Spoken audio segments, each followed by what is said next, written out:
നമസ്കാരം. ലൈവ് ന്യൂസിലേക്ക് എല്ലാ പ്രേക്ഷകർക്കും സ്വാഗതം. ടി.പി. ചന്ദ്രശേഖരൻ വധക്കേസിലെ പ്രതികൾക്ക് തിരിച്ചടിയായി വിചാരണ കോടതിയുടെ ശിക്ഷാവിധി ഹൈക്കോടതി ശരിവച്ചു എന്ന വാർത്ത ഇന്ന് വന്നു. ഒപ്പം 2 പ്രതികളെ വെറുതെ വിട്ടത് റദ്ദാക്കുകയും ചെയ്തു. എന്നാൽ CPIM ജില്ലാ സെക്രട്ടറി P. മോഹനനെ വെറുതെ വിട്ട വിധി ഹൈക്കോടതി ശരിവയ്ക്കുകയും ചെയ്തു. മറ്റൊന്ന്, പേട്ടയിൽ കാണാതായ 2 വയസ്സുകാരിക്കായുള്ള തെരച്ചിൽ ഇപ്പോഴും ഊർജിതമാക്കിയിരിക്കുന്നു. മണിക്കൂറുകൾ പിന്നിടുമ്പോഴും കുട്ടിയെ കണ്ടെത്താൻ കഴിഞ്ഞില്ല എന്നുള്ളത് വല്ലാത്ത വേദനയുണ്ടാക്കുന്നു, ആശങ്കയുണ്ടാക്കുന്നു. ഇതുൾപ്പെടെയുള്ള ഏറ്റവും പ്രധാനപ്പെട്ട വാർത്തകൾ തത്സമയ വിവരങ്ങളുമായി നമ്മുടെ റിപ്പോർട്ടേഴ്സും ചേരുന്നു. ലൈവ് ന്യൂസിലേക്ക് എല്ലാ പ്രേക്ഷകർക്കും ഒരിക്കൽ കൂടി സ്വാഗതം. ആദ്യം പോകുന്നത് തിരുവനന്തപുരത്ത് നിന്ന് ഇന്നെത്തിയ ആ ഒരു സങ്കടകരമായ വാർത്തയിലേക്കാണ്. പേട്ടയിൽ തട്ടിക്കൊണ്ടുപോയ 2 വയസ്സുകാരിയെ 14 മണിക്കൂർ പിന്നിട്ടിട്ടും ഇപ്പോഴും കണ്ടെത്താൻ കഴിഞ്ഞിട്ടില്ല. ഓൾ സെയിൻസ് കോളേജിന് സമീപത്ത് മാതാപിതാക്കൾക്കൊപ്പം ഉറങ്ങിക്കിടന്ന കുട്ടിയെയാണ് തട്ടിക്കൊണ്ടുപോയത്. ബൈക്കിലെത്തിയയാൾ കുട്ടിയെ തട്ടിക്കൊണ്ടുപോയെന്ന മൊഴിയിലാണ് ഇപ്പോൾ പോലീസ് കേസെടുത്തിട്ടുള്ളത്. കുട്ടിയെ കണ്ടെത്താൻ പോലീസിനൊപ്പം നാട്ടുകാരും സജീവമായി തന്നെ രംഗത്തുണ്ട്. ജില്ലാ അതിർത്തികളിൽ കർശന പരിശോധന നടത്തുന്നുണ്ട്. സംസ്ഥാന അതിർത്തി കടക്കാൻ സാധ്യതയുണ്ട്. അതിനാൽ തന്നെ കന്യാകുമാരി പോലീസിന്റെ സഹായവും പോലീസ് തേടിയിട്ടുണ്ട്. കാണാതായ സംഭവത്തിൽ നിർണായകമായ CCTV ദൃശ്യങ്ങൾ പോലീസിന് ലഭിച്ചു. ബ്രഹ്മോസിന് സമീപത്ത് രാത്രി 12 മണിക്ക് ശേഷം ബൈക്കിൽ പോയ 2 പേർക്കിടയിൽ കുട്ടി ഉള്ളതായി സംശയം. കുട്ടിയെ കാണാതായതിന് സമീപം നിന്നാണ് ഈ ദൃശ്യങ്ങൾ നമുക്ക് ലഭിച്ചത്.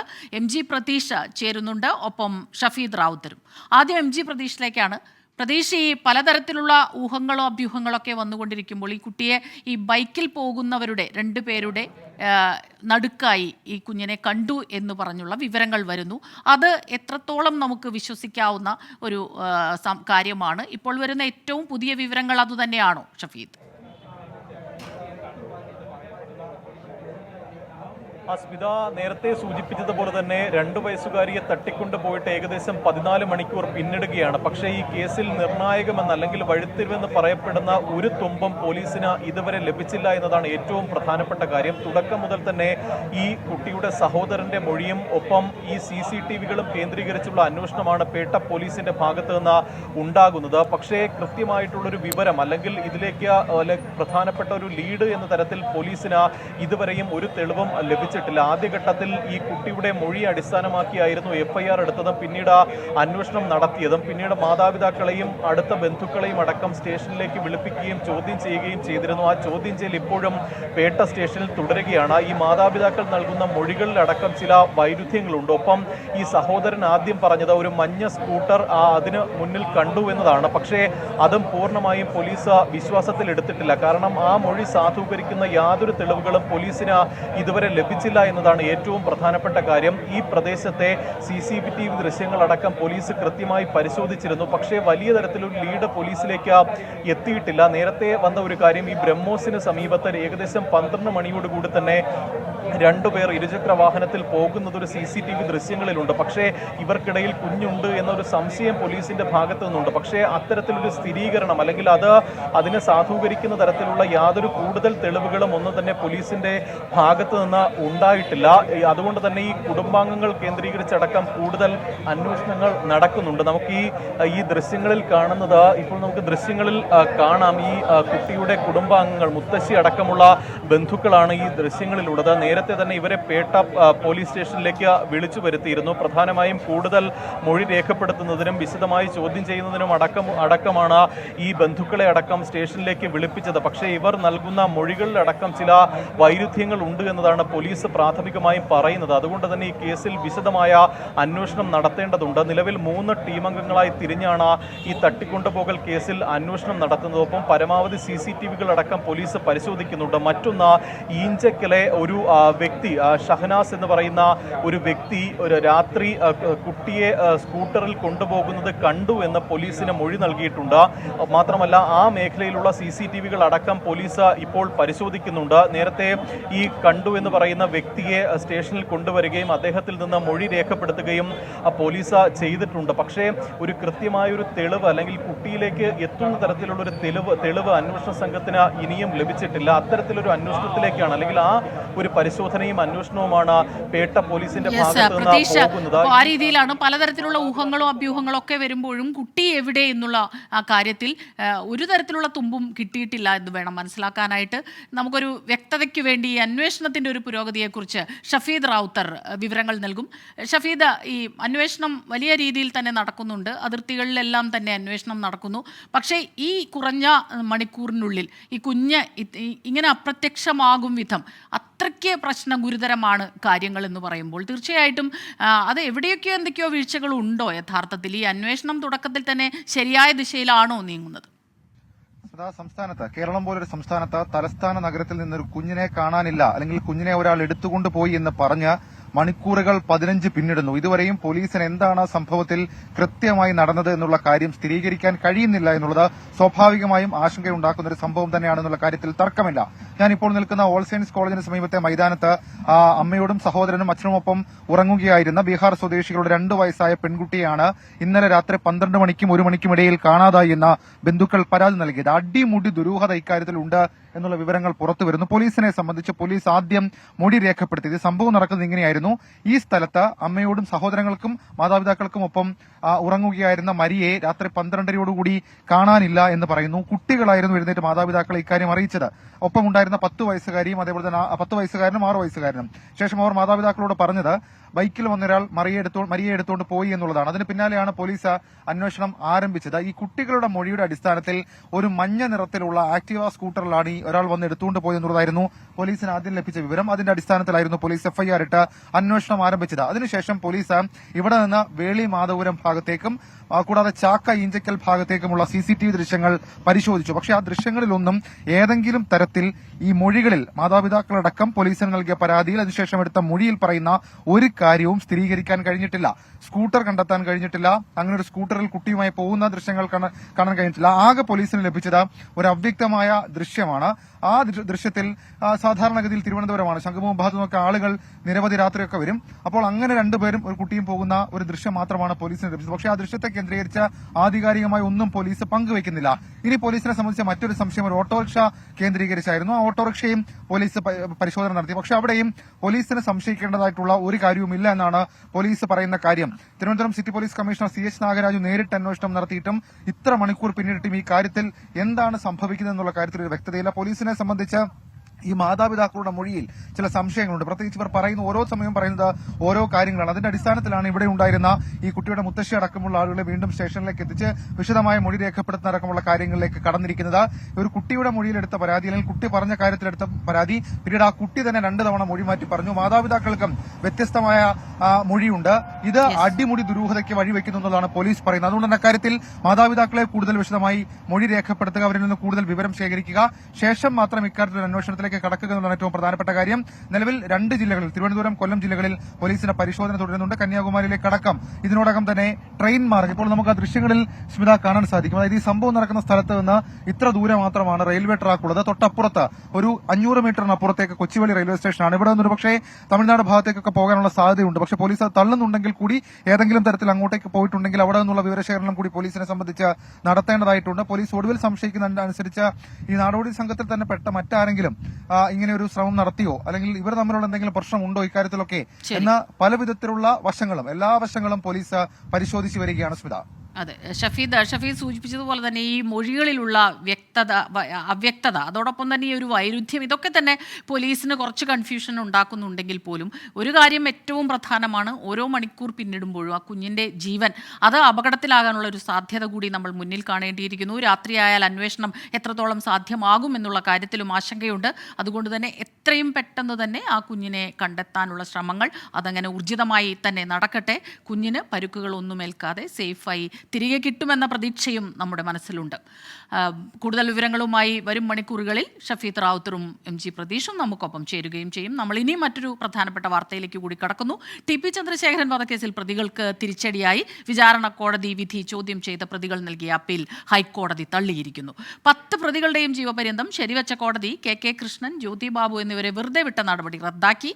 P മോഹനനെ പ്രതി ചേർക്കണം എന്ന KK രമയുടെ അപ്പീൽ ഹൈക്കോടതി തള്ളി. പ്രതികൾക്ക് പരമാവധി ശിക്ഷ നൽകണമെന്ന പ്രോസിക്യൂഷന്റെ അപ്പീൽ ഈ മാസം 26-ന് കോടതി പരിഗണിക്കും. കോടതി വിധി സ്വാഗതാർഹമെന്നും P മോഹനൻ ഉൾപ്പെടെയുള്ളവരെ വെറുതെ വിട്ട നടപടിയിൽ നിയമപോരാട്ടം തുടരുമെന്നും KK രമ MLA പറഞ്ഞു. വളരെ നല്ല വിധിയാണ് ഇത്. കേരളത്തിലെ നീതി തേടുന്ന എല്ലാ മനുഷ്യർക്കുമുള്ള ഒരു അനുഗ്രഹം കൂടിയാണ്. കാരണം പണവും അധികാരവും മാത്രമല്ല മറിച്ച് നീതി കേൾക്കാൻ ഇവിടെ കോടതികൾ ഉണ്ട് എന്നുള്ളതും കൂടിയാണ്, ബഹുമാനപ്പെട്ട കോടതിയോടുള്ള വിശ്വാസം കൂടിയാണ്. പക്ഷേ ഈ പോരാട്ടം അവസാനിക്കുന്നില്ല. ഇനിയും ഗൂഢാലോചന പുറത്തു കൊണ്ടുവരാൻ ഇതിന്റെ മാസ്റ്റർ ബ്രെയിൻ, ഞാൻ തുടക്കത്തിലേ പറയുന്ന ഇതിന്റെ മാസ്റ്റർ ബ്രെയിൻ ഉണ്ട്, ആ ബ്രെയിൻ പുറത്തു വരണം. അതിനുവേണ്ടിയുള്ള പോരാട്ടം ഇനിയും തുടരും. ടി.പി. ചന്ദ്രശേഖരൻ വധക്കേസിൽ വലിയ നിയമയുദ്ധമാണ് നടന്നതെന്ന് CPIM സംസ്ഥാന സെക്രട്ടറി MV ഗോവിന്ദൻ പറഞ്ഞു. കോഴിക്കോട് ജില്ലാ സെക്രട്ടറി P. മോഹനൻ അടക്കമുള്ളവരെ വേട്ടയാടാൻ ശ്രമം നടന്നുവെന്നും MV ഗോവിന്ദൻ. കോടതിയുടെ വിധി സ്വാഗതാർഹമാണ്. മുൻ ആഭ്യന്തരമന്ത്രി തിരുവഞ്ചൂർ രാധാകൃഷ്ണന്റെ പ്രതികരണം ഇങ്ങനെയായിരുന്നു. ഹൈക്കോടതിയുടെ വിധി സ്വാഗതം ചെയ്യുന്ന കാര്യം തന്നെയാണ്. കാരണം ഒരു വലിയ നിയമയുദ്ധമാണ് അതുമായിട്ട് ബന്ധപ്പെട്ട് നടന്നിട്ടുള്ളത്. പാർട്ടിക്ക് പങ്കില്ല എന്നുള്ള കാര്യം അന്നേ പറഞ്ഞതാണ്, അത് ശരിയുമാണ്. ഞങ്ങൾ ഈ കേസിൽ ഇടപെട്ടത് ഞാൻ നേരത്തെ പറഞ്ഞതുപോലെ പാർട്ടി ജില്ലാ സെക്രട്ടറി ഉൾപ്പെടെയുള്ള പാർട്ടി നേതൃത്വത്തിന് നേരെ വലിയ കടന്നാക്രമണം നടത്താൻ വേണ്ടിയുള്ള ബോധപൂർവമായ ശ്രമം ആ കേസുമായിട്ട് ബന്ധപ്പെട്ട് നടത്തിയപ്പോഴാണ് ഞങ്ങൾ ശരിയായ രീതിയിൽ ആ കേസിൽ ഇടപെടേണ്ടി വന്നത്. ഇല്ലെങ്കിൽ സ്വാഭാവികമായിട്ട് ആ കേസ് നടന്നു പോകുമായിരുന്നു. പക്ഷേ അതിനെ രാഷ്ട്രീയവൽക്കരിക്കാൻ UDF ആണ് ശ്രമിച്ചത്, അതാണ് കാര്യം. പോലീസിൻ്റെ ഹിസ്റ്ററിയിൽ ഏറ്റവും കൂടുതൽ റെക്കോർഡ് ഉണ്ടാക്കിയ ഒരു ഇൻവെസ്റ്റിഗേഷനാണ്. അന്ന് ആ ഇൻവെസ്റ്റിഗേഷന് നേതൃത്വം കൊടുത്ത പോലീസ് ഉദ്യോഗസ്ഥരെ ഞാൻ ഇപ്പോഴും ഒരിക്കൽ കൂടി അഭിനന്ദിക്കുകയും ചെയ്യണം. ഈ കേസിൽ പ്രതികളായിട്ടുള്ള ആളുകൾ അവരെല്ലാം നിരപരാധികളാണ് എന്ന് അന്നും CPM പറഞ്ഞിരുന്നു. അതിൻ്റെ തുടർന്നുള്ള അവരുടെ നിലപാടുകളിലും അതിൽ ആ രൂപത്തിൽ തന്നെയാണ് ഉണ്ടായിരുന്നത്. ഞങ്ങൾ അതിനോട് കൃത്യതയോടുകൂടി തന്നെ അന്ന് മറുപടിയും പറഞ്ഞിട്ടുണ്ട്. ഇന്ന് ഞങ്ങളെടുത്ത നിലപാട് കറക്റ്റാണ് എന്ന് ഹൈക്കോടതി കണ്ടെത്തിയതിലുള്ള സന്തോഷം ഞാൻ രേഖപ്പെടുത്തുകയാണ്. TP കേസിലെ ഹൈക്കോടതി വിധി പൂർണ്ണമായും പഠിച്ചതിനു ശേഷം ആവശ്യമെങ്കിൽ പ്രതികരിക്കും എന്നായിരുന്നു P. മോഹനന്റെ പ്രതികരണം. വിധി പകർപ്പ് കണ്ടിട്ടില്ല, വിധിയുടെ വ്യാഖ്യാനങ്ങളിൽ പ്രതികരിക്കാനില്ലെന്നും P. മോഹനൻ പറഞ്ഞു.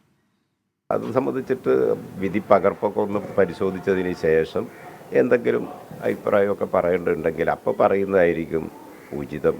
അല്ലാതെ എന്തെങ്കിലും പറയുന്നത് ഒരു ഹൈക്കോടതി വിധിയുമായി ബന്ധപ്പെട്ട് പറയുന്നത് ഔചിത്യം പൂർണ്ണമായിരിക്കില്ല എന്നാണ് കരുതുന്നത്.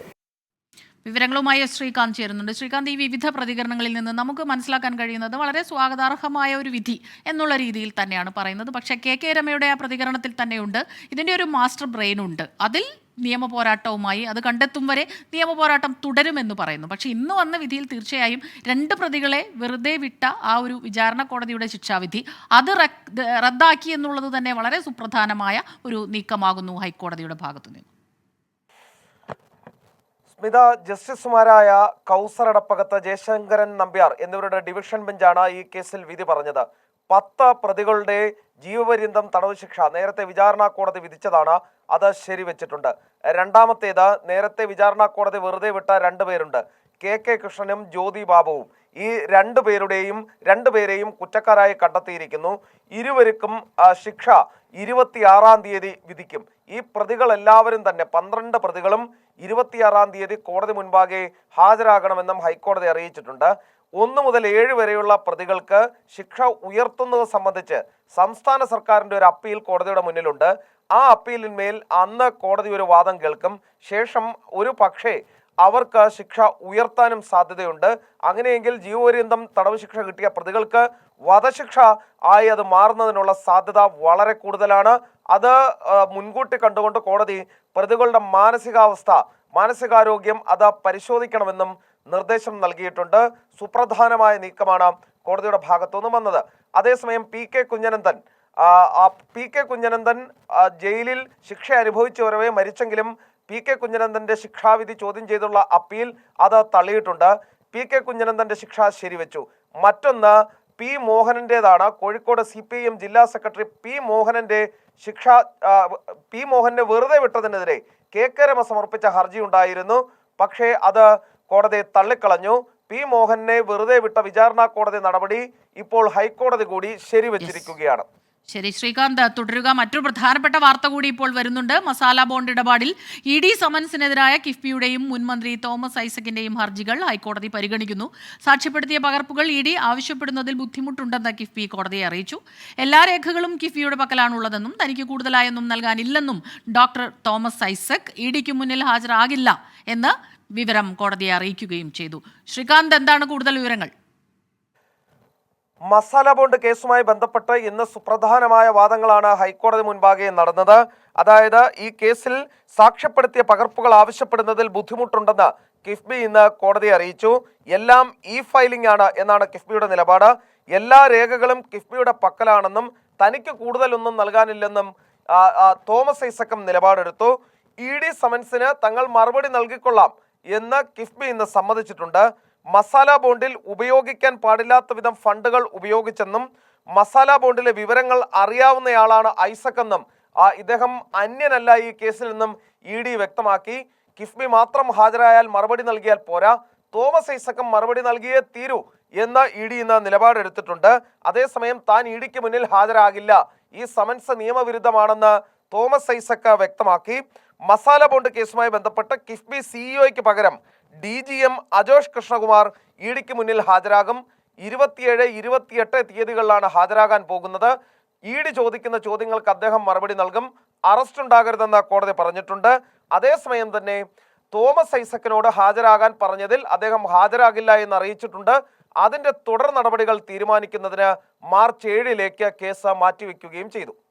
ശരി, ശ്രീകാന്ത് കൊച്ചിയിൽ നിന്ന് വിവരങ്ങളുമായി ചേരുകയായിരുന്നു. മറ്റൊരു റിപ്പോർട്ടിലേക്ക്. വയനാട് വന്യജീവി ആക്രമണത്തിൽ കൊല്ലപ്പെട്ടവരുടെ വീടുകൾ സന്ദർശിച്ച് ഗവർണർ ആരിഫ് മുഹമ്മദ് ഖാൻ. പടമല സ്വദേശി അജീഷ്, പാക്കം സ്വദേശി പോൾ, മൂടക്കൊല്ലി സ്വദേശി പ്രജീഷ് എന്നിവരുടെ കുടുംബാംഗങ്ങളെ കണ്ടു. കാട്ടാനയുടെ ആക്രമണത്തിൽ പരിക്കേറ്റ ശരത്തിന്റെ വീട്ടിലും ഗവർണർ എത്തി. മാനന്തവാടി ബിഷപ്പുമായും ഗവർണർ കൂടിക്കാഴ്ച നടത്തി. വന്യജീവി ആക്രമണത്തിൽ സർക്കാർ ഇടപെടലുകൾക്ക് വേഗം പോരാ എന്ന് മാർ ജോസ് പുരുന്നേടം പറഞ്ഞു. വിഷയത്തിന്റെ ഗൗരവം കേന്ദ്ര സംസ്ഥാന സർക്കാരുകളെ ധരിപ്പിക്കുമെന്നും അക്രമമൊന്നിനും പരിഹാരമല്ലെന്നും ഗവർണർ ആരിഫ് മുഹമ്മദ് ഖാൻ പ്രതികരിച്ചു. അതേസമയം പുൽപ്പള്ളിയിലെ സംഘർഷത്തിന്റെ പശ്ചാത്തലത്തിൽ ഇന്ന് കൂടുതൽ അറസ്റ്റുകൾക്ക് സാധ്യതയുണ്ട്. വന്യമൃഗശല്യത്തിൽ രാഷ്ട്രീയം കാണരുതെന്നും പ്രതിഷേധക്കാർക്കെതിരെ കേസെടുത്തതെല്ലാം തന്നെ പൊതുമുതൽ നശിപ്പിച്ചതിനാണെന്നും മന്ത്രി AK ശശീന്ദ്രൻ പറഞ്ഞു. നാളെ രാവിലെ 10 മണിക്ക് സർവകക്ഷി യോഗവും 11:30 മണിക്ക് തദ്ദേശ സ്വയംഭരണ സ്ഥാപനങ്ങളിലെ പ്രസിഡന്റുമാരുടെ യോഗമാണ് നടക്കുക. സർവകക്ഷി യോഗത്തിലൊരു അഭിപ്രായം ഉണ്ടാവുമല്ലോ. അവരുടെ ഉപദേശങ്ങളും അഭിപ്രായങ്ങളും കൂടി പരിഗണിച്ച് ആ വീടുകൾ സന്ദർശിക്കാൻ കഴിയണമെന്ന് തന്നെയാണ് ഞങ്ങളുടെയും ആഗ്രഹം. കേസെടുത്തത് പൊതുമുതൽ നശിപ്പിച്ചതിൻ്റെ പേരിലാണ്. അക്രമാസക്തമായ സമരം ഉണ്ടാകുമ്പം പോലീസ് നടപടികളുമായി മുന്നോട്ട് പോകേണ്ടി വരും. വന്യജീവി സംഘർഷത്തിൽ വയനാട്ടിൽ നാളെ UDF രാപകൽ പ്രക്ഷോഭം സംഘടിപ്പിക്കും. കളക്ടറേറ്റ് പരിസരത്ത് 24 മണിക്കൂറാണ് പ്രതിഷേധം സംഘടിപ്പിക്കുക. ഭീഷണിപ്പെടുത്തി പ്രതിഷേധങ്ങളില്ലാതാക്കാനാണ് സർക്കാരിന്റെ ശ്രമമെന്ന് T. സിദ്ദിഖ് MLA കുറ്റപ്പെടുത്തി.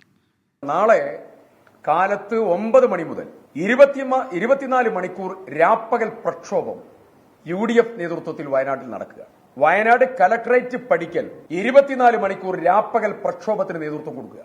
പുൽപ്പള്ളിയിൽ കേസെടുത്തിരിക്കുന്നത് ഒരു പ്രത്യേകമായിട്ടുള്ള ലക്ഷ്യം വെച്ചുകൊണ്ടാണ്.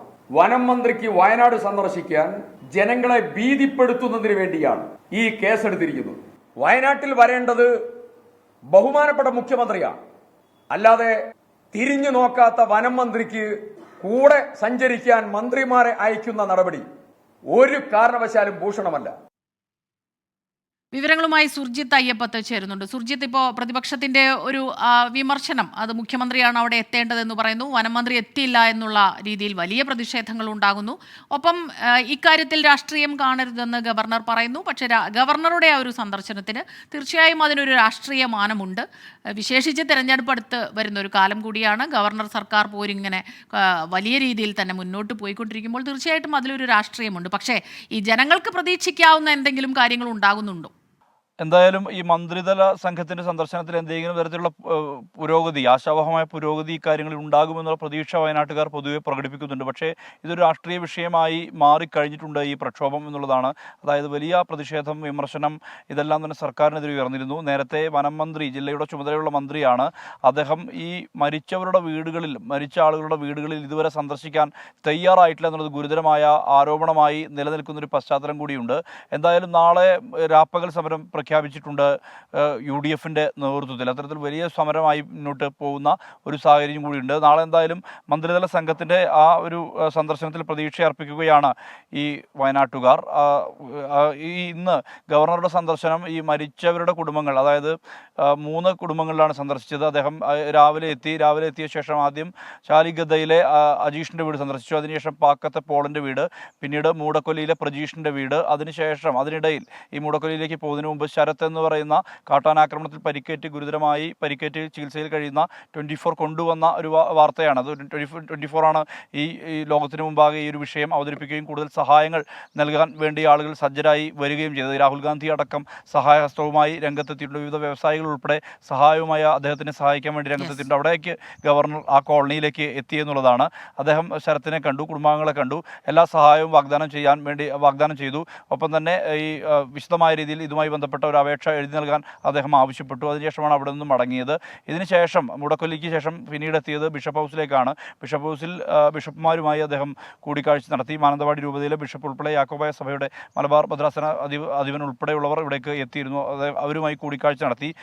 ഈ വിഷയങ്ങളെല്ലാം തന്നെ മാർ ജോസ് പെരുന്നടം, അതായത് മാനന്തവാടി രൂപത ബിഷപ്പ്, ഈ ഗവർണർക്ക് മുമ്പാകെ ഉന്നയിച്ചു. അതായത് ഇവിടെ ഈ വയനാടൻ ജനത അഭിമുഖീകരിക്കുന്ന പ്രശ്നങ്ങൾ, നിലവിൽ വന്യജീവി മനുഷ്യ സംഘർഷവുമായി ബന്ധപ്പെട്ട പ്രശ്നങ്ങൾ, സർക്കാരിന്റെ ഭാഗത്തുള്ള പോരായ്മകൾ, ഇതെല്ലാം വിശദമായി അവതരിപ്പിച്ചു.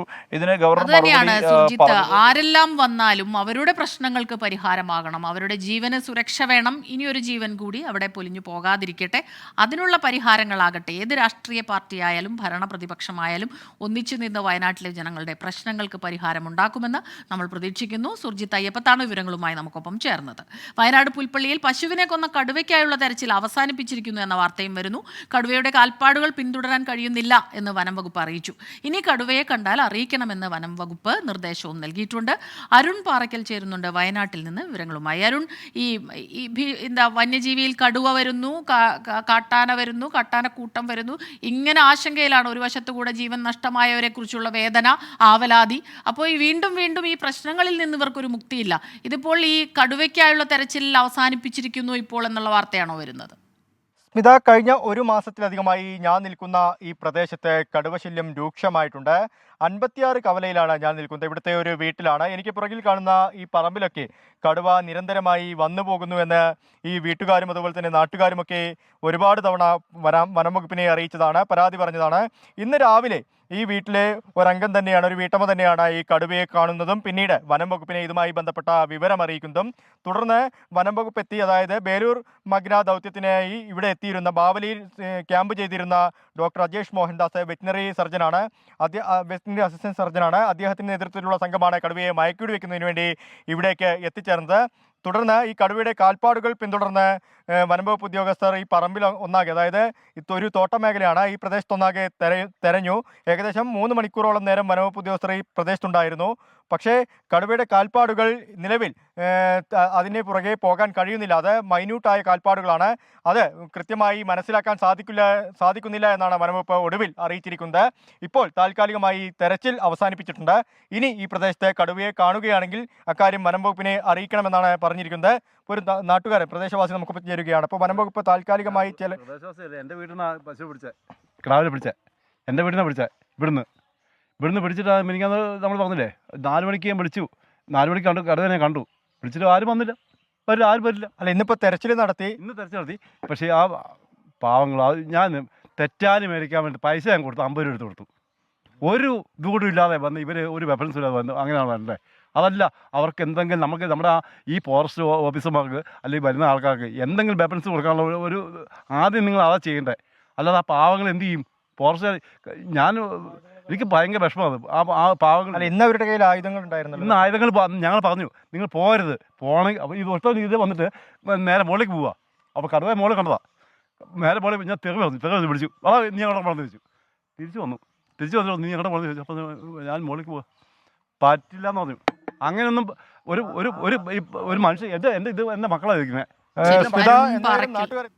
അതെ, അരുൺ പാറയ്ക്കലാണ് വിവരങ്ങളുമായി ചേർന്നത്. നാട്ടുകാർ പറയുന്നത് വനം വകുപ്പ് ഉദ്യോഗസ്ഥർ, അവിടെ എത്തുന്ന ഫോറസ്റ്റുകാർ, അവരുടെ കയ്യിൽ വേണ്ടത്ര ആവശ്യത്തിനുള്ള ആയുധങ്ങൾ പോലും ഇല്ല എന്നുള്ള ഒരു പരാതിയും ഉയരുന്നുണ്ട്. ഏതായാലും കടുവയ്ക്കായുള്ള തെരച്ചിൽ ഇപ്പോൾ അവസാനിപ്പിച്ചിരിക്കുന്നു എന്ന വാർത്തയാണ് അരുൺ പാറയ്ക്കൽ വയനാട്ടിൽ നിന്നും നൽകിയത്. ലൈവ് ന്യൂസിലേക്ക് വീണ്ടും ഈ മണിക്കൂറിലെത്തുന്ന ഏറ്റവും പ്രധാനപ്പെട്ട മറ്റൊരു റിപ്പോർട്ടിലേക്കാണ് പോകുന്നത്. ഹൈറിച്ച് ഓൺലൈൻ തട്ടിപ്പ് കേസിൽ രണ്ടാം പ്രതി ശ്രീനയും ഇഡിക്ക് മുന്നിൽ ഹാജരായി എന്ന വാർത്തയും വരുന്നു. മുഖ്യപ്രതിയും സ്ഥാപന ഉടമയുമായ KD പ്രതാപൻ രാവിലെ ഇഡിക്ക് മുന്നിൽ ഹാജരായിരുന്നു. വിനിത VG ചേരുന്നുണ്ട് കൊച്ചിയിൽ നിന്ന് വിവരങ്ങളുമായി. വിനിത, നേരത്തെ പ്രതാപൻ മാത്രമാണ് ഹാജരായത് എന്നുള്ള വിവരം നമുക്ക് ലഭിച്ചിരുന്നു. ഇപ്പോൾ ഭാര്യയും ഹാജരായിരിക്കുന്നു അല്ലേ? തീർച്ചയായും സ്മിത സൂചിപ്പിച്ചതുപോലെ തന്നെ ഈ കേസിലെ മുഖ്യപ്രതികളാണ് KD പ്രതാപനും ഭാര്യ ശ്രീനയും. രണ്ടുപേരോടും ഇന്ന് കൊച്ചിയിലെ ED ഓഫീസിൽ ഹാജരാകണമെന്നാണ് അന്വേഷണ സംഘം ആവശ്യപ്പെട്ടിരുന്നത്. ഈ ആവശ്യമനുസരിച്ച് രാവിലെ 11 മണിയോടുകൂടി അഭിഭാഷകർക്കൊപ്പമാണ് കേസിലെ പ്രധാന പ്രതിയായ KD പ്രതാപൻ കൊച്ചിയിലെ ED ഓഫീസിലെത്തിയത്. എന്നാൽ ഇന്ന് ഉച്ചയോടുകൂടിയാണ് ഭാര്യ ശ്രീന ഇപ്പോൾ അല്പസമയം മുൻപാണ് ഈ ED ഓഫീസിലേക്ക് ഹാജരായത്. ഇരുവരെയും അന്വേഷണ സംഘം വളരെ വിശദമായി തന്നെ ചോദ്യം ചെയ്യുന്നുണ്ടെന്നാണ് അറിയാൻ കഴിയുന്നത്. രാവിലെയോടുകൂടി തന്നെ KD പ്രതാപന്റെ ചോദ്യം ചെയ്യൽ ഈ കേസിൽ ആരംഭിച്ചിട്ടുണ്ടായിരുന്നു. ഏതാണ്ട് 1600 കോടി രൂപയുടെ തട്ടിപ്പാണ് ഹൈറിച്ചിന്റെ മറവിൽ നടത്തിയതെന്നാണ് EDയുടെ പ്രാഥമിക നിഗമനം. ഈ കേസുമായി ബന്ധപ്പെട്ട ഈ പ്രതികളെ ആദ്യമായാണ് എൻഫോഴ്സ്മെന്റ് ഡയറക്ടറേറ്റ് ചോദ്യം ചെയ്യുന്നത്.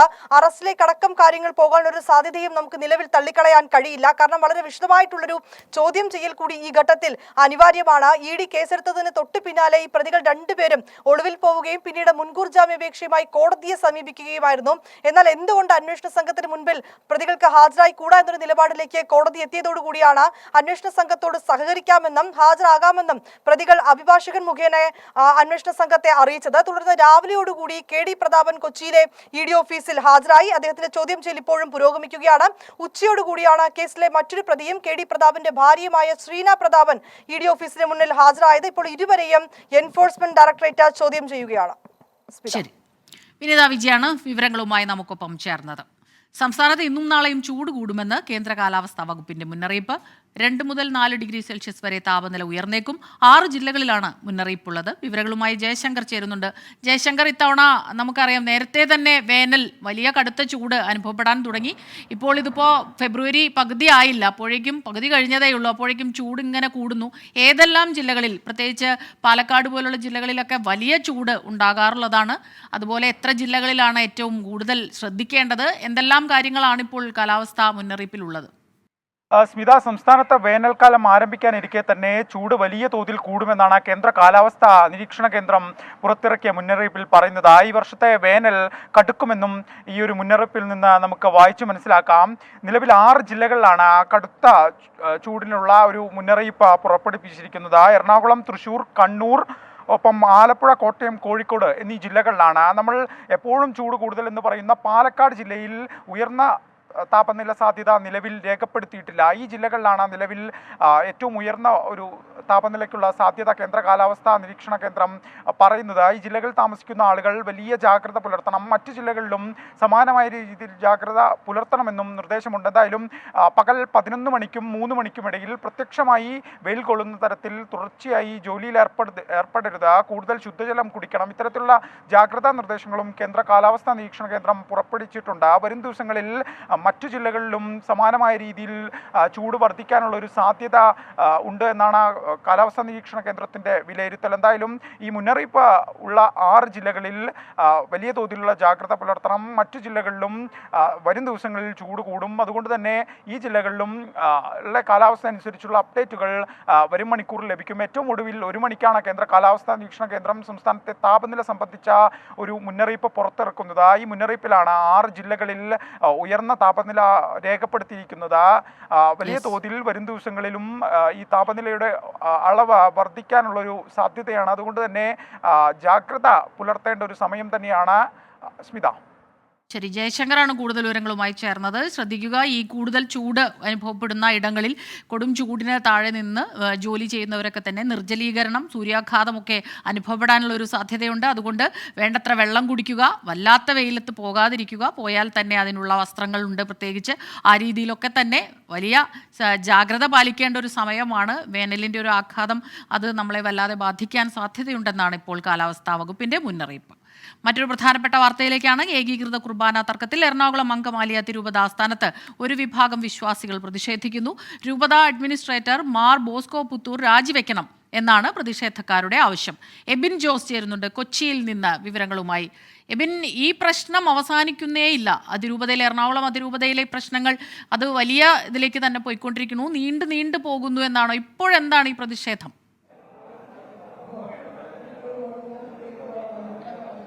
സ്മിത, എറണാകുളം അങ്കമാലി അതിരൂപതയിലെ കുർബാന തർക്കം രൂക്ഷമാവുകയാണ്. ഇപ്പോൾ ഏകീകൃത കുർബാനയെ അംഗീകരിക്കുന്ന ഒരു വിഭാഗം വിശ്വാസികളുടെ നേതൃത്വത്തിലാണ് ഇപ്പോൾ അതിരൂപത ആസ്ഥാനത്തെത്തി പ്രതിഷേധം സംഘടിപ്പിക്കുന്നത്. ഇവരുടെ ആവശ്യം എന്ന് പറയുന്നത് നിലവിൽ സഭയുടെ രൂപതയുടെ അഡ്മിനിസ്ട്രേറ്ററായ മാർ ബോസ്കോ പുത്തൂർ രാജിവെക്കണമെന്നുള്ളതാണ്. അതോടൊപ്പം തന്നെ നിലവിൽ ഏകീകൃത കുർബാന, സിനഡ് നിർദ്ദേശിച്ചിരിക്കുന്ന ഏകീകൃത കുർബാന രൂപതയിലെ എല്ലാ പള്ളികളിലും നടപ്പിലാക്കണമെന്നുള്ള ആവശ്യം അവർ ഉന്നയിക്കുന്നു. ചില പള്ളികൾ ഈ ഏകീകൃത കുർബാന നടപ്പിലാക്കണമെന്ന് ആവശ്യപ്പെട്ടുകൊണ്ട് കോടതിയെ സമീപിച്ചിട്ടുണ്ടായിരുന്നു. ഈ കോടതി സമീപിച്ച സാഹചര്യത്തിൽ അഡ്മിനിസ്ട്രേറ്റർ നൽകിയ സത്യവാങ്മൂലം ഏകീകൃത കുർബാനയ്ക്ക് എതിരാണ് എന്നുള്ള അഭിപ്രായവും ഇവർ ഉന്നയിക്കുന്നുണ്ട്. ഏതായാലും അതിരൂപതയിലെ ഭൂരിഭാഗം പള്ളികളിലും നിലവിൽ ജനാഭിമുഖ കുർബാന തന്നെ തുടരുന്ന സാഹചര്യമാണുള്ളത്. ഈ സാഹചര്യത്തിലാണ് ഇപ്പോൾ ഏകീകൃത കുർബാനയെ, സിനഡ് നിർദ്ദേശിച്ച ഏകീകൃത കുർബാനയെ അംഗീകരിക്കുന്ന അല്ലെങ്കിൽ അത് നടപ്പിലാക്കണമെന്ന ആവശ്യവുമായി ഇപ്പോൾ ഒരു വിഭാഗം വിശ്വാസികൾ രൂപതാസ്ഥാനത്തെത്തിയിരിക്കുന്നത്. നിലവിൽ ബിഷപ്പ് ബോസ്കോ പുത്തൂരുമായി ഒരു ചർച്ചയ്ക്ക് ഇവരെ അനുവദിച്ചിട്ടുണ്ട്. അല്പസമയത്തിനകം നടക്കുമെന്നാണ് ഇവർ ആ ആവശ്യങ്ങൾ അഡ്മിനിസ്ട്രേറ്റർ കൂടിയായ ബോസ്കോ പുത്തൂരിൻ്റെ മുന്നിലേക്ക് ഉന്നയിക്കും. അതിനുശേഷം ഇന്ന് തന്നെ തീരുമാനമുണ്ടാകണം, ഇതിൽ കൃത്യമായി തീരുമാനമുണ്ടാകണം, അല്ലെങ്കിൽ അഡ്മിനിസ്ട്രേറ്ററായ ബോസ്കോ പുത്തൂർ രാജിവെച്ച് പോകണമെന്നുമാണ് ഇവരുടെ ആവശ്യം. ഏതായാലും ഇപ്പോഴും വിശ്വാസികളുടെ പ്രതിഷേധം തുടരുകയാണ്. സ്മിത. ശരി, എറണാകുളം അങ്കമാലി അതിരൂപതയിൽ സാധാരണ കാണാറുള്ളത് ഏകീകൃത കുർബാനയ്ക്കെതിരായ വൈദികരുടെ പ്രതിഷേധമാണ്. ഇതിപ്പോൾ നേരെ തിരിച്ചാണ്. ഏകീകൃത കുർബാന നടപ്പാക്കണം എന്നാവശ്യപ്പെട്ട ഒരു വിഭാഗം വിശ്വാസികളാണ് ഇപ്പോൾ പ്രതിഷേധിക്കുന്നത്. എബിൻ ജോസ് വിവരങ്ങൾ നൽകുകയായിരുന്നു. കോൺഗ്രസിനും ലീഗിനുമെതിരെ രൂക്ഷ വിമർശനവുമായി INL. കോൺഗ്രസിന് മൃദു ഹിന്ദുത്വവും അഴകുഴമ്പൻ നിലപാടുമാണെന്ന് സംസ്ഥാന ജനറൽ സെക്രട്ടറി ഖാസിം ഇരിക്കൂർ.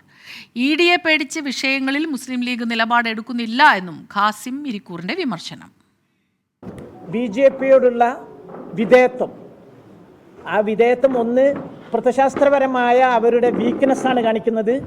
രണ്ടാമതായി കേന്ദ്ര ഗവൺമെൻറ്റിൻ്റെ ഭാഗത്തു നിന്ന് ഏതെങ്കിലും തരത്തിലുള്ള പകപോക്കലോ അല്ലെങ്കിൽ അവരുടെ താല്പര്യങ്ങൾക്ക് വിരുദ്ധമായ നിലപാടോ ഉണ്ടാകുമെന്നുള്ള ഭയം. നമ്മുടെ ഭാഷയിൽ പറഞ്ഞ ഒരു EDയെ പേടിച്ചാണ് അവരുടെ നയങ്ങളൊക്കെ തന്നെ സ്വീകരിക്കുന്നത്. ആ മാത്രമല്ല, അവരുടെ കാലിനടിയിൽ മണ്ണ് മുഴുവനും ഒലിച്ചു പോവുകയാണ് എന്ന് കണ്ടപ്പോൾ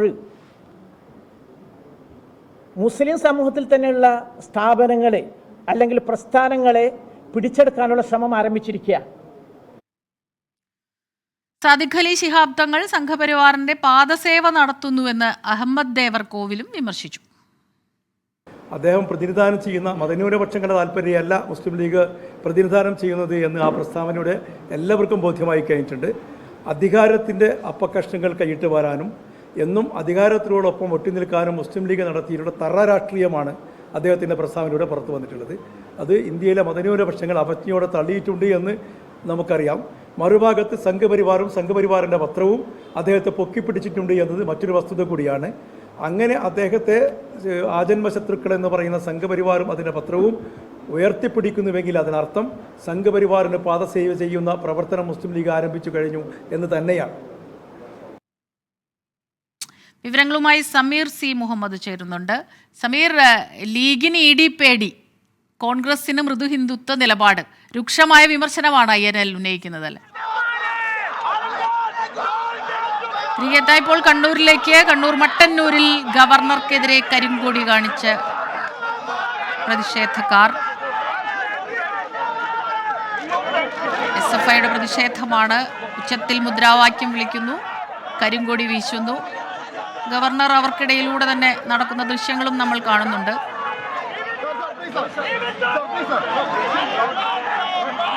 പോലീസുകാർ ഗവർണറോട് ജനങ്ങൾക്കിടയിലേക്ക്, പ്രതിഷേധക്കാർക്കിടയിലേക്ക് പോകരുതെന്ന് പറയുന്നുണ്ട്. ആ ദൃശ്യങ്ങൾ നമുക്ക് ഇപ്പോൾ കാണാൻ കഴിയുന്നുണ്ട്.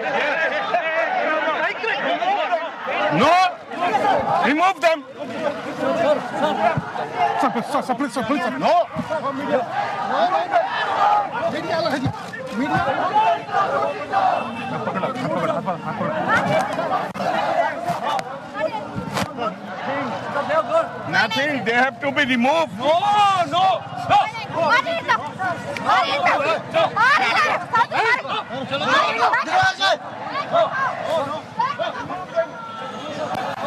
Remove them. Hey.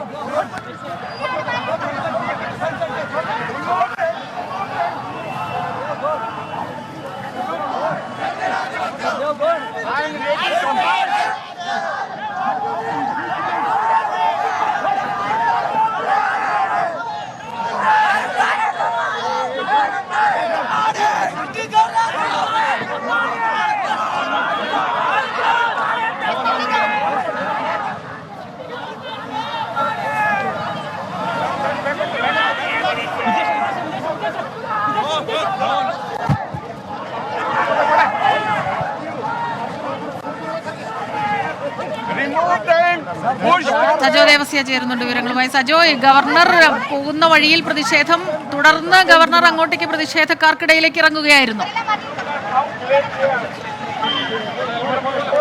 Smitha, Wayanad സന്ദർശനത്തിന് ശേഷമാണ് ഗവർണർ ആരിഫ് മുഹമ്മദ് ഖാൻ കണ്ണൂർ വിമാനത്താവളം വഴി മടങ്ങാനാണ് തിരികെ എത്തിയത്.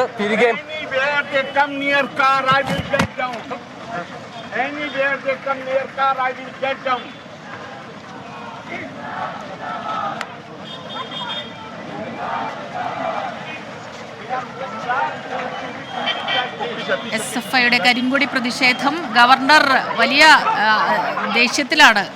ഗവർണർ പറയുന്നു, അവർ ഈ വാഹനത്തിനടുത്തേക്ക് വന്നാൽ ഞാൻ ഇറങ്ങും, വാഹനത്തിൽ നിന്നിറങ്ങും. അദ്ദേഹത്തെ തടയാൻ സുരക്ഷാ ഉദ്യോഗസ്ഥരൊക്കെ തന്നെ ശ്രമിക്കുന്നുണ്ട്, അനുനയിപ്പിക്കാനുള്ള ശ്രമങ്ങൾ. സജോ, ആ രീതിയിലാണ് കാര്യങ്ങൾ പോകുന്നത്. ഈ പ്രതിഷേധമൊക്കെ നടന്നോട്ടെ, വാഹനത്തിനടുത്തേക്ക് എത്തിയാൽ ഞാൻ ഇറങ്ങും പ്രതിഷേധക്കാർക്കിടയിലേക്ക്, ആ നിലപാടിലാണോ? ഇപ്പോൾ തിരികെ പോവുകയാണോ ഗവർണർ? ഗവർണർക്കെതിരെ SFI പ്രതിഷേധിക്കുകയായിരുന്നു. കരിങ്കൊടി പ്രതിഷേധമാണ്, വലിയ പ്രതിഷേധക്കാരുടെ ഒരു കൂട്ടം. അതുകൂടാതെ ഈ സംഭവത്തെ തുടർന്ന് ഒരുപാട് പേർ അവിടെ കൂടിയിട്ടുണ്ട് റോഡരികിൽ. മട്ടന്നൂരിലാണ് സംഭവം.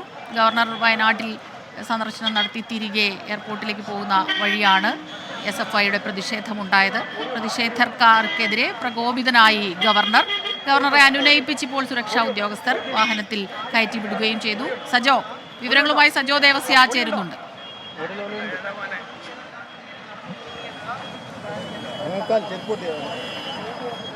സജോ, മട്ടന്നൂരിൽ ഈ പ്രതിഷേധക്കാരെ കണ്ടു തന്നെ ഇറങ്ങിയതാണ് ഗവർണർ.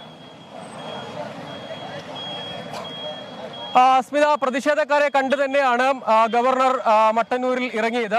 വയനാട് സന്ദർശനത്തിന് ശേഷമാണ് മട്ടന്നൂർ വിമാനത്താവളം വഴി, കണ്ണൂർ വിമാനത്താവളം വഴി തിരികെ മടങ്ങാനാണ് ഗവർണർ എത്തിയത്. മട്ടന്നൂർ നഗരത്തിൽ SFI പ്രവർത്തകർ തമ്പടിച്ച് നിന്നിരുന്നു. വലിയ തോതിൽ SFI പ്രവർത്തകർ, 40ഓളം വരുന്ന SFI പ്രവർത്തകരുടെ സംഘം നഗരത്തിൽ ടൗണിൽ തന്നെ തമ്പടിച്ച് നിന്നിരുന്നു. ഗവർണർ എത്തിയതോടെ, അതായത് ഗവർണർക്കെതിരായ പോസ്റ്ററുകൾ, ബാനറുകൾ, കരിങ്കൊടി ഒക്കെ ഉയർത്തി തമ്പടിച്ച് നിന്നിരുന്നു.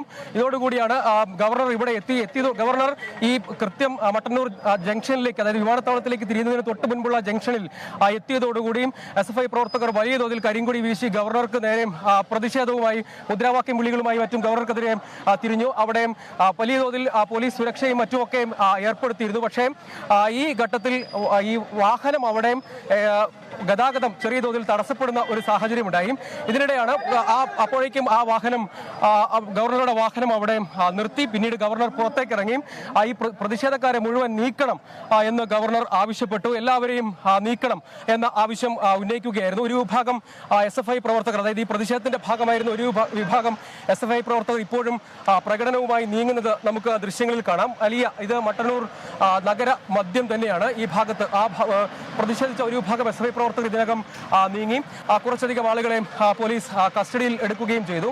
വലിയ തോതിൽ ഗവർണർ മുൻപ് പല സ്ഥലത്തും പ്രതിഷേധിച്ചിരുന്ന, അല്ലെങ്കിൽ പ്രതിഷേധമൊക്കെ നടന്നപ്പോൾ ഗവർണർ സ്വീകരിച്ചിരുന്ന അതേ സമീപനം തന്നെയാണ് ഗവർണറുടെ ഭാഗത്തു നിന്ന് ഉണ്ടായത്. പലപ്പോഴും മുൻപ് SFI പ്രതിഷേധം സമാനമായി ഉണ്ടായപ്പോഴൊക്കെ ഗവർണർ പുറത്തിറങ്ങുകയും ഗവർണർ വലിയ രോഷത്തോടു കൂടിയൊക്കെ പ്രതികരിക്കുകയും ഒക്കെ ചെയ്തിരുന്നു. എല്ലാവരെയും നീക്കണം എന്ന് ഗവർണർ ആവശ്യപ്പെട്ടു. ഇത്തരം സംഭവങ്ങൾ ഉണ്ടാകുമ്പോൾ താൻ പുറത്തിറങ്ങി ഇതുകൊണ്ടാണ് സുരക്ഷാ ഉദ്യോഗസ്ഥർ വലിയ തോതിൽ പണിപ്പെടുന്ന കാഴ്ചയും മറ്റും കണ്ടു. കാരണം പുറത്തേക്ക് ഗവർണർ ആ ഭാഗത്തേക്ക്, അതായത് SFI പ്രവർത്തകർ ഗവർണർക്ക് നേരെ പ്രതിഷേധവുമായി എത്തിയ ഭാഗത്തേക്കെല്ലാം ഗവർണർ നടന്നു നീങ്ങി. ആ ഭാഗത്ത് എല്ലാവരെയും നീക്കണം എന്ന് ഗവർണർ ആവശ്യപ്പെട്ടു. വളരെ രൂക്ഷമായ ഭാഷയിൽ ഗവർണറുടെ ഭാഗത്തു നിന്നുള്ള പ്രതികരണം ഉണ്ടാവുകയും ചെയ്തു. വലിയ തോതിലുള്ള പോലീസ് സന്നാഹവും മറ്റുമൊക്കെ ഉണ്ടായിരുന്നു. പക്ഷേ ഈ ഭാഗത്ത് SFI പ്രവർത്തകർ തമ്പടിച്ച് നിൽക്കുകയായിരുന്നു. പോസ്റ്ററുകളും ബാനറുകളും മറ്റുമായി ഈ നഗരത്തിൽ തമ്പടിച്ച് നിൽക്കുകയായിരുന്നു. പോലീസ് ചെയ്തത് പക്ഷേ അവരെ നീക്കുകയല്ല. SFI പ്രവർത്തകർ തമ്പടിച്ച് നഗരത്തിൽ തന്നെ ഗവർണർ കടന്നുപോകുന്ന വഴിയിൽ തമ്പടിച്ച് നിൽക്കുന്നുണ്ടായിരുന്നുവെങ്കിലും പോലീസ് അവരെ ആദ്യഘട്ടത്തിൽ തന്നെ, അതായത് ഗവർണർ എത്തുന്നതിന് മുൻപ് നീക്കാൻ ശ്രമിച്ചില്ല. പകരം അവർക്ക് വലയം ചെയ്ത് നിൽക്കുകയാണ് ചെയ്തത്. പക്ഷേ ഗവർണർ ഇങ്ങോട്ടേക്ക് എത്തിയതോടുകൂടിയും SFI പ്രവർത്തകർ ആ വലയം ഭേദിച്ച് പ്രതിഷേധവുമായി നീങ്ങുന്ന കാഴ്ചയാണ് കണ്ടത്. പിന്നാലെയാണ് ഗവർണറുടെ വാഹന വ്യൂഹം, ഗതാഗതം തടസ്സപ്പെടുന്ന നിലയിൽ ഗവർണറുടെ വാഹന വ്യൂഹം സ്തംഭിക്കുന്ന ഒരു സാഹചര്യത്തിലേക്ക് കാര്യങ്ങൾ പോയി. അതോടുകൂടിയാണ് ഗവർണർ വാഹനം നിർത്തി പുറത്തേക്ക് ഇറങ്ങിയത്.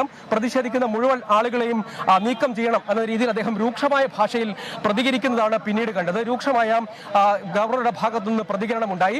ഇത്തരം അദ്ദേഹം പറഞ്ഞത് നമ്മൾ കേട്ടതുമാണ്.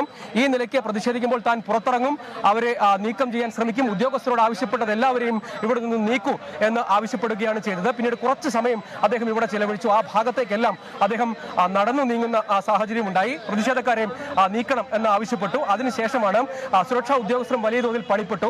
തിരികെ വാഹനത്തിലേക്ക് കയറണം എന്ന് സുരക്ഷാ ഉദ്യോഗസ്ഥർ അദ്ദേഹത്തോട് അഭ്യർത്ഥിക്കുന്നുണ്ടായിരുന്നു. പക്ഷേ ഗവർണർ അതിന് വഴങ്ങിയില്ല. അദ്ദേഹം പറഞ്ഞു, ഇവിടെയുള്ള ഈ പ്രതിഷേധക്കാരെ നീക്കാതെ താൻ പോവുകയില്ല എന്ന നിലപാട് അദ്ദേഹം ആവർത്തിച്ച് പറഞ്ഞു. പലതവണ ഇവിടെയുള്ള ഉദ്യോഗസ്ഥരും DYSP അടക്കമുള്ള ഉന്നത പോലീസ് ഉദ്യോഗസ്ഥരടക്കം സ്ഥലത്തുണ്ടായിരുന്നു. ഒപ്പം അദ്ദേഹത്തിന്റെ സുരക്ഷാ ചുമതലയുള്ള CRPF ഉദ്യോഗസ്ഥരും ഉണ്ടായിരുന്നു. അവരെല്ലാം അദ്ദേഹത്തോട് തിരികെ വാഹനത്തിൽ കയറണം എന്ന് അഭ്യർത്ഥിച്ചെങ്കിലും അദ്ദേഹം പ്രതിഷേധക്കാരെ നീക്കൂ എന്ന് ആവശ്യപ്പെട്ടു. പിന്നീട് അദ്ദേഹം അത്തരത്തിലുള്ള പ്രതിഷേധക്കാർക്ക് നേരെ രൂക്ഷമായ പ്രതികരണങ്ങൾ അദ്ദേഹത്തിന്റെ ഭാഗത്ത് നിന്ന് ഉണ്ടാവുകയും ചെയ്തു. വലിയ തോതിൽ പോലീസ് ഉണ്ടായിരുന്നു. SFI പ്രവർത്തകർ നേരത്തെ ഏതാണ്ട് ഒരു 15-20 മിനിറ്റ് മുൻപ് തന്നെ ഞാൻ ഇപ്പോൾ നിൽക്കുന്ന ഈ ഭാഗത്തേക്ക് ഒരു 40ഓളം വരുന്ന SFI പ്രവർത്തകർ വരികയും അവർ ഈ ബാനറുകളെല്ലാം ഉയർത്തി ഇവിടെ തമ്പടിക്കുകയുമാണ് ചെയ്തത്. പോലീസ് പക്ഷേ അവരെയും ആ ഘട്ടത്തിൽ നീക്കം ചെയ്യാൻ മുതിർന്നില്ല. പകരം വലയം ചെയ്ത് ആ പ്രവർത്തകരെ വലയം ചെയ്ത് നിൽക്കുകയാണ് ചെയ്തത്. പക്ഷേ ഗവർണർ ഈ ഭാഗത്തേക്ക്, അതായത് ഇരിട്ടി ഭാഗത്ത് നിന്നാണ് അദ്ദേഹം എത്തിയത്. അതായത് വയനാട് നിന്ന് ഇരിട്ടി വഴിയാണ് അദ്ദേഹം ഇങ്ങോട്ടേക്ക് എത്തിയത്. ഇവിടെ എത്തിയതോടുകൂടിയും വലിയ തോതിലുള്ള പ്രതിഷേധത്തിലേക്ക് മാറി. നൽകിക്കൊണ്ടിരിക്കുന്നത് SFIക്കാർ കരിങ്കൊടി കാണിക്കുന്നു. ഗവർണർ വാഹനത്തിൽ നിന്ന് പുറത്തിറങ്ങി പ്രതിഷേധക്കാരെ അവിടെ നിന്ന് നീക്കണമെന്ന് സുരക്ഷാ ഉദ്യോഗസ്ഥരോട് ആവശ്യപ്പെടുന്നു. ഒടുവിൽ അനുനയിപ്പിച്ച് പിന്നീട് ഗവർണർ ഇപ്പോൾ വാഹനത്തിൽ കയറി തിരികെ പോവുകയും ചെയ്തു. സജോ ദേവസ്യ വിവരങ്ങൾ നൽകുകയായിരുന്നു. വയനാട്ടിൽ നിന്ന് മടങ്ങുമ്പോൾ കണ്ണൂർ മട്ടന്നൂരിൽ വെച്ച് ഗവർണറെ SFI കരിങ്കൊടി കാണിച്ചു. അതിനുശേഷം പ്രതിഷേധക്കാർക്കിടയിലേക്ക് ഇറങ്ങിയ ഗവർണർ വാഹനത്തിൽ നിന്ന് പ്രശ്നങ്ങൾ ഉണ്ടാക്കിയാൽ അവരെ മടക്കി അയച്ചില്ലെങ്കിൽ താൻ വീണ്ടും ഇതിൽ ഇടപെടുമെന്ന് പറഞ്ഞു. അതിനുശേഷം ഗവർണർ തിരികെ പോവുകയും ചെയ്തു. സജോ ദേവസ്യ വീണ്ടും ചേരുന്നുണ്ട്.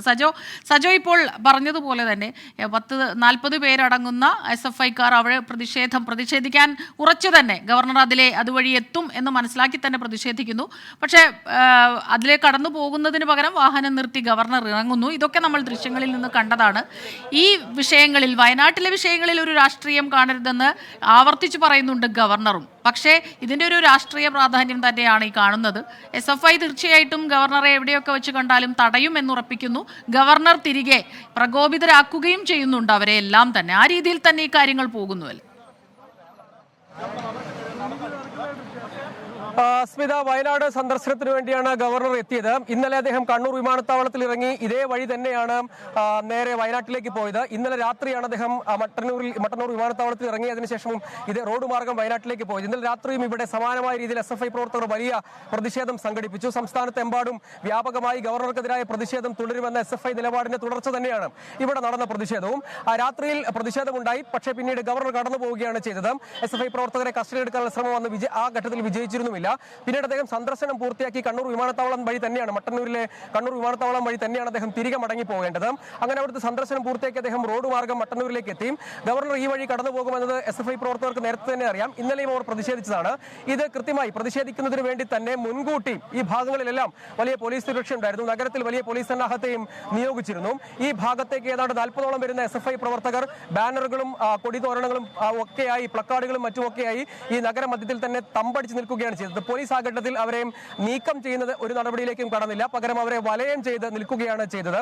അവരെ സാധാരണഗതിയിൽ ഇത്തരം പ്രതിഷേധങ്ങളുടെ പശ്ചാത്തലത്തിൽ മുൻകൂട്ടി തന്നെ കസ്റ്റഡിയിലെടുത്ത് നീക്കുകയാണ് ചെയ്യാറ് പതിവ്. പക്ഷെ അതിന് പകരം വലയം ചെയ്ത് നിൽക്കുകയാണ് ചെയ്തത്. അങ്ങനെ ആ ഗവർണർ പക്ഷേ കൃത്യം ഈ സ്ഥലത്ത് എത്തിയപ്പോഴേക്കും പ്രവർത്തകരെല്ലാം വലിയ തോതിൽ പ്രതിഷേധവും കരിങ്കൊടി വീശുകയും വാഹനത്തിന്റെ മുൻപിലേക്ക് എത്തി പ്രതിഷേധിക്കുകയും ഒക്കെ ചെയ്തു. മുൻപിലും സൈഡിലുമൊക്കെയായും ആ വാഹന വ്യൂഹം മുന്നോട്ട് പോകുന്നത് ഏതാണ്ട് തടസ്സപ്പെട്ടു. മുൻപിൽ പൈലറ്റായി പോയ വാഹനം നിർത്തി. പിന്നീട് ഗവർണർ തന്നെ വാഹനം നിർത്തിച്ച് ഡോറ് തുറന്ന് പുറത്തേക്ക് ഇറങ്ങി. നിങ്ങൾ എവിടെയെല്ലാം പ്രതിഷേധിച്ചാലും അവിടെയെല്ലാം ഞാൻ പുറത്തിറങ്ങും, ഇതേ നിലയ്ക്ക് തന്നെ പ്രതിഷേധത്തെ നേരിടും എന്നാണ് ഗവർണർ ആദ്യം പറഞ്ഞത്. പിന്നീട് ഗവർണർ ഈ ഭാഗത്തുകൂടെ പ്രതിഷേധക്കാർ പല ഭാഗത്തു നിന്ന് ഗവർണർക്ക് നേരെ പ്രതിഷേധിക്കാൻ ശ്രമിച്ചു. സുരക്ഷാ ഉദ്യോഗസ്ഥരും അദ്ദേഹത്തിന്റെ സുരക്ഷാ ഉദ്യോഗസ്ഥരും, അതായത് CRPF-ഉം ഒപ്പം പോലീസും, ഇവിടെ നിയോഗിക്കപ്പെട്ടിരുന്ന പോലീസും ഗവർണറെ വലയം ചെയ്ത് തിരികെ വാഹനത്തിൽ കയറണം എന്ന് അദ്ദേഹത്തോട് അഭ്യർത്ഥിക്കുകയും വലയം ചെയ്യുകയുമാണ് ചെയ്തത്. പക്ഷേ അദ്ദേഹം എല്ലാവരെയും നീക്കം ചെയ്യണം എന്ന് തുടർച്ചയായി ആവശ്യപ്പെടുകയാണ് ചെയ്തത്. അങ്ങനെ അദ്ദേഹം കുറച്ച് സമയം ഇവിടെ ചെലവഴിച്ചു. അതിനുശേഷം അദ്ദേഹം വാഹനത്തിൽ കയറി കണ്ണൂർ വിമാനത്താവളത്തിലേക്ക് മടങ്ങിയിട്ടുണ്ട്. അദ്ദേഹത്തിന്റെ വിമാനം 4:15-നാണ്. അതുകൊണ്ട് അദ്ദേഹം ഇതിനകം തന്നെ വിമാനത്താവളത്തിനകത്തേക്ക് പ്രവേശിച്ചിട്ടുണ്ട്. ആ ഭാഗം ഇവിടെ ശാന്തമായിട്ടുണ്ട്. ഒരാളെയാണ്, ഒരു SFI പ്രവർത്തകനെയാണ് ഇതിനകം ഇപ്പോൾ കസ്റ്റഡിയിൽ എടുത്തിരിക്കുന്നതെന്നാണ് നമ്മൾ മനസ്സിലാക്കുന്നത്. പ്രതിഷേധിച്ച ബാക്കി SFI പ്രവർത്തകർ മുദ്രാവാക്യം വിളികളും പ്രകടനവും ഒക്കെ തിരികെ മടങ്ങിയിട്ടുണ്ട്. വലിയ ഉദ്യോഗസ്ഥ സംഘത്തെ നിയോഗിച്ചിരുന്നു. സാധാരണ നമ്മൾ കാണാറ് പ്രതിഷേധവുമായി തമ്പടിച്ചാൽ അവരെ അവിടെ നിൽക്കാൻ അനുവദിക്കാറില്ല. കാരണം ഗവർണറുടെ സുരക്ഷാ സാഹചര്യങ്ങളൊക്കെ പരിഗണിച്ച് അവിടെ നിൽക്കാൻ അനുവദിക്കാറില്ല. പക്ഷേ ഇവിടെ കണ്ടത് ആ പ്രവർത്തകർ, അതായത് ഒരു 40ഓളം പ്രവർത്തകരുണ്ടായിരുന്നു. ഗവർണർ മുൻപും സമാനമായ രീതിയിൽ വഴിയിൽ ഇറങ്ങിയിരിക്കുകയും പുറത്തേക്ക് ഇറങ്ങി പ്രതിഷേധിക്കുകയും ഒക്കെ പല ഘട്ടത്തിൽ ചെയ്യുന്നത് നമ്മൾ കണ്ടിട്ടുണ്ട്. ആ നിലയ്ക്കുള്ള പ്രതികരണമാണ് ഗവർണറുടെ ഭാഗത്തു നിന്നും ഉണ്ടായത്. SFI പക്ഷേ തുടർച്ചയായി എല്ലായിടത്തും പ്രതിഷേധം നടത്തുന്നുണ്ട്. ഇന്നലെ തന്നെയും സമാനമായ രീതിയിൽ 40ഓളം പ്രവർത്തകർ തന്നെ ഇവിടെ സംഘടിക്കുകയും രാത്രിയിൽ ഗവർണർക്കെതിരെ വലിയ പ്രതിഷേധം നടത്തുകയും ഒക്കെ ചെയ്തു. പിന്നീട് പോലീസ് അവരെ ബലം പ്രയോഗിച്ച് കസ്റ്റഡിയിലെടുത്ത് നീക്കാനുള്ള ശ്രമം വിജയിക്കാതെ വന്നു. കാരണം ആ പ്രവർത്തകരെ SFI നേതാക്കൾ മോചിപ്പിക്കുകയാണ് ചെയ്തത്. അതിലൊരു കേസ് FIR പോലീസ് രജിസ്റ്റർ ചെയ്യുകയും ചെയ്തിട്ടുണ്ട്, ബലപൂർവ്വം കസ്റ്റഡിയിലെടുത്ത പ്രവർത്തകരെ മോചിപ്പിച്ചതിന്. പിന്നീട് ഇന്നും ഇതേ വഴിക്ക് തന്നെ ഗവർണർ തിരിച്ചു പോകും എന്ന SFI പ്രവർത്തകർ അതിന്റെ കൂടി അടിസ്ഥാനത്തിലാണ് മുൻകൂട്ടി തന്നെ ഒരു പ്രതിഷേധം തീരുമാനിച്ചത്. അത് മനസ്സിലാക്കി, പ്രതിഷേധം ഉണ്ടാകുമെന്ന് മനസ്സിലാക്കി തന്നെയാണ് ഇവിടെ വലിയ പോലീസ് സന്നാഹത്തെ നിയോഗിച്ചത്. ഈ ഭാഗത്ത്, അതായത് നഗരത്തിന്റെ ഒത്ത ജംഗ്ഷനാണ്, ഈ ഭാഗത്തേക്ക് പ്രവർത്തകർ എത്തി സംഭടിച്ചു നിന്നു. പക്ഷേ പോലീസ് അവരെ നീക്കം ചെയ്യാതെ വലയം ചെയ്ത് നിൽക്കുകയാണ് ചെയ്തത്. അതോടുകൂടി ആ വലിയ തോതിലുള്ള പ്രവർത്തകരുടെ സാന്നിധ്യം ഉണ്ടായിരുന്നു. അവർ വലിയ പ്രതിഷേധം തന്നെ ഗവർണർക്ക് നേരെ നടത്തി എന്നതാണ്. വലിയ പ്രവർത്തകരുടെ സാന്നിധ്യവും പങ്കാളിത്തവും. കണ്ണൂർ മട്ടന്നൂരിലാണ് ഗവർണർക്ക് നേരെ വീണ്ടും SFIയുടെ കരിങ്കൊടി പ്രതിഷേധമുണ്ടായത്. ഗവർണർ കടന്നുപോകുന്ന വഴിയിലായിരുന്നു പ്രതിഷേധം. വാഹനം നിർത്തി പുറത്തിറങ്ങിയ ഗവർണർ പ്രതിഷേധക്കാരെ നീക്കാൻ സുരക്ഷാ ഉദ്യോഗസ്ഥരോട് ആവശ്യപ്പെടുകയായിരുന്നു. സജോ ദേവസ്യ വിവരങ്ങൾ നൽകുകയായിരുന്നു. മറ്റൊരു പ്രധാനപ്പെട്ട വാർത്ത വരുന്നു. കടമെടുപ്പിന് പരിധി നിശ്ചയിച്ചത് ഉൾപ്പെടെ കേന്ദ്ര സർക്കാർ സാമ്പത്തികമായി ഞെരുക്കുന്നു എന്ന കേരളത്തിന്റെ ഹർജി സുപ്രീംകോടതി അടുത്ത മാസം 6-ാം തീയതിയിലേക്ക് മാറ്റിയിരിക്കുന്നു. മാർച്ച് 6-ന് വാദങ്ങൾ പൂർത്തിയായില്ലെങ്കിൽ 7-ാം തീയതിയും കേസ് കേൾക്കും. R. രാധാകൃഷ്ണൻ ചേരുന്നുണ്ട് വിവരങ്ങളുമായി. RK, ഈ കേരളത്തിന്റെ വാദങ്ങൾ അടിയന്തര പരിഗണന അർഹിക്കുന്നത് എന്ന് സുപ്രീംകോടതിയുടെ നിരീക്ഷണമുണ്ടല്ലേ? R. രാധാകൃഷ്ണനാണ് ഈ വാർത്തയുടെ വിശദാംശങ്ങളുമായി നമുക്കൊപ്പം ചേരുന്നത്. കടമെടുപ്പിന് പരിധി നിശ്ചയിച്ചത് ഉൾപ്പെടെയുള്ള കേന്ദ്ര സർക്കാരിന്റെ സാമ്പത്തികമായി ഞെരുക്കുന്നുവെന്ന കേന്ദ്ര സർക്കാരിനെതിരായ പരാതികൾ, കേരളത്തിന്റെ പരാതികളിൽ ഈ ഹർജി സുപ്രീംകോടതി അടുത്ത മാസം 6-ാം തീയതിയിലേക്ക് മാറ്റിയിരിക്കുന്നു എന്ന വാർത്തയാണ് വരുന്നത്. R. രാധാകൃഷ്ണനാണ് ചേരുന്നത് വിവരങ്ങളുമായി. RK, കേരളത്തിന്റെ വാദങ്ങൾ അത് അടിയന്തര പരിഗണന അർഹിക്കുന്നത് എന്ന സുപ്രീം കോടതിയുടെ നിരീക്ഷണം എത്തുമ്പോൾ തീർച്ചയായും അത് കേരളത്തിനൊരു പ്രതീക്ഷ നൽകുന്നുണ്ട് ഇക്കാര്യത്തിൽ, അല്ലേ? സ്മിത, കേരളത്തിന്റെ വാദങ്ങൾ അടിയന്തരമായിട്ട് പരിഗണന അർഹിക്കുന്നതാണ് എന്ന് സുപ്രീം കോടതി പറഞ്ഞു. കാരണം ഈ കേസ് മാറ്റിയത് 30-ാം തീയതിയിലേക്കായിരുന്നു. ആ ഘട്ടത്തിൽ കേരളത്തിന് വേണ്ടി ഹാജരായ കപിൽ സിബൽ ഈ കേസിന്റെ അടിയന്തര പ്രാധാന്യം കോടതി ഉൾക്കൊള്ളണം എന്ന് വ്യക്തമാക്കി. അടുത്ത ദിവസം തന്നെ ഈ കേസ് കേൾക്കണം എന്നാണ് അദ്ദേഹം പറഞ്ഞത്. പക്ഷേ 30-ാം തീയതി എന്ന രീതിയിൽ തന്നെ തങ്ങൾ അത് മുന്നോട്ട് പോകാൻ തങ്ങൾക്ക് എതിർപ്പില്ല എന്ന നിലപാട് കേന്ദ്രം സ്വീകരിച്ചു. ആ ഘട്ടത്തിലാണ് ഇത് കേരളത്തിന്റെ അടിയന്തരമായിട്ട് പരിഗണിക്കപ്പെടേണ്ട വിഷയമാണ് എന്ന അഭിപ്രായം അത് തങ്ങൾ ഉൾക്കൊള്ളുകയാണ് എന്ന് സുപ്രീം കോടതി പറഞ്ഞത്. അതിന്റെ അടിസ്ഥാനത്തിലാണ് ഈ 6-ാം തീയതിയിലേക്ക് കേസ് മാറ്റിയത്. കേസ് 6-ാം തീയതിയിലേക്ക് മാറ്റിയപ്പോൾ അടുത്ത അവധി അത് നീണ്ടുപോകാനായിട്ടുള്ള കാരണമാകും എന്ന് വീണ്ടും കപിൽ സിബൽ പറഞ്ഞു. ആ ഘട്ടത്തിലാണ് അങ്ങനെയാണെങ്കിൽ 7-ാം തീയതി കൂടി ഈ കേസ് പരിഗണിക്കാൻ തയ്യാറാണ് എന്ന നിലപാട് സുപ്രീം കോടതി സ്വീകരിച്ചത്. കോടതി പറഞ്ഞ ഒരു കാര്യമുണ്ട്, ഈ 6-ാം തീയതി വരെയുള്ള സമയത്തിന് ഇടയിൽ ചർച്ചയ്ക്ക് വേണ്ടിയിട്ടുള്ള സാഹചര്യം വീണ്ടും പരിശോധിക്കണം. നിലവിൽ ചർച്ചയ്ക്ക് സാധ്യതകൾ മങ്ങിയിരിക്കുന്നു എന്നാണ് കേരളം അറിയിച്ചിട്ടുള്ളത്. പക്ഷേ അത് അന്തിമമായിട്ട് ആ ഒരു തീരുമാനം ഡൽഹിയിൽ നിന്ന് വിവരങ്ങളുമായി ചേർന്നത്.